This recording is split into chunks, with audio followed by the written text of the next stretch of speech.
And still on the issues of redesigning the Naira, the Minister of Finance, Budget and National Planning, Zainab Ahmed, declared that the Central Bank of Nigeria did not carry her ministry along in its plan to redesign and roll out new 200, 500 and 1,000 Naira notes effective December 15th. Well, let's take a listen to what the minister had to say. We were not consulted. It was an announcement that we heard. And I've seen, you too, you just saw the press release like every other body. Part of the reasons that was advocated is that's one of the ways to mop up liquidity to manage inflation.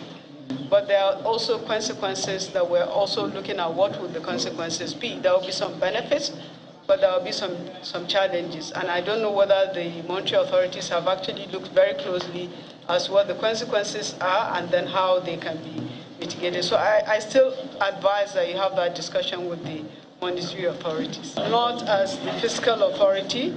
Yeah. First of all, as a fiscal authority, we were not aware of it. It was an announcement. Secondly, I think that's one of the ways that they're trying to use to manage inflation. But there are consequences that also need to be considered and how to manage those consequences. Well, the conversation is still ongoing now. Let's talk to Femi Onakaran, MD, News and Anchor Solutions. Join us via Zoom. Great to have you on the program. Good morning. It's great to be. Yeah, so, we still have the issue that was trending all weekend, and obviously it's going to spill into this week. What's your take, on the minister's response? Well, I don't think there's a lot of issue regarding the position of the CBN and the carrying along that the minister said. The CBN has autonomy. It's been removed from the authority of the, the Ministry of Finance. So, and issuing currency is one of the primary remits of the CBN. What the CBN needs to push that across is to communicate with the presidency and get its approval. Now, she does have a point in terms of being carried along, being responsible, the ministry being responsible for the fiscal policy management end of it. But I think that is a down-the-line shot and does not have any bearing significantly regarding the, the requirement to redesign the Naira. Right, and a couple of analysts have responded to this, given different reasons why this could work or not work. But what do you think the impact would be on inflation?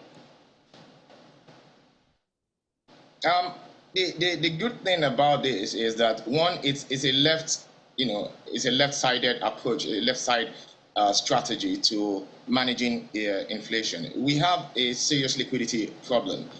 Despite all the efforts of the CBN and several financial inclusion initiatives, we still have a largely cash-based economy. And if you have a heavy cash-based economy and you cannot track the flow of cash, you have cash trapped in different areas, then you have a big problem in managing inflation. Now, the traditional way of managing inflation really is to increase interest rate, try to mop up liquidity and all. But like I said earlier, if you cannot track it, then you cannot really present anything. Your attempts will just increase. In fact, to just help inflation to get even much higher. So this approach from the CBN has the dual effect, right? In my opinion, of compelling people to bring in their cash. So now we now have a track of available cash, and it's going to be a managed sequence. We can track what is in the system. So every time you make a deposit, right, we know we have mopped it up, and when you make a withdrawal, we give you the new notes. So now we have a clear understanding of the volume of cash available moving around, well tracked.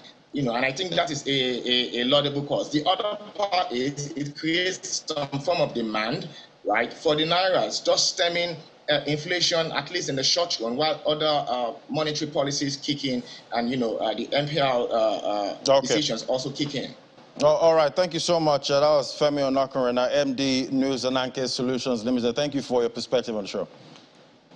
Thank you. All right, now, so after the break now, we'll be looking at, the flood issues we're having in Nigeria and climate change, the impact and how to mitigate most of the impact businesses are going to experience with all of this. That's our next conversation. Do stay with us. This is Business Morning.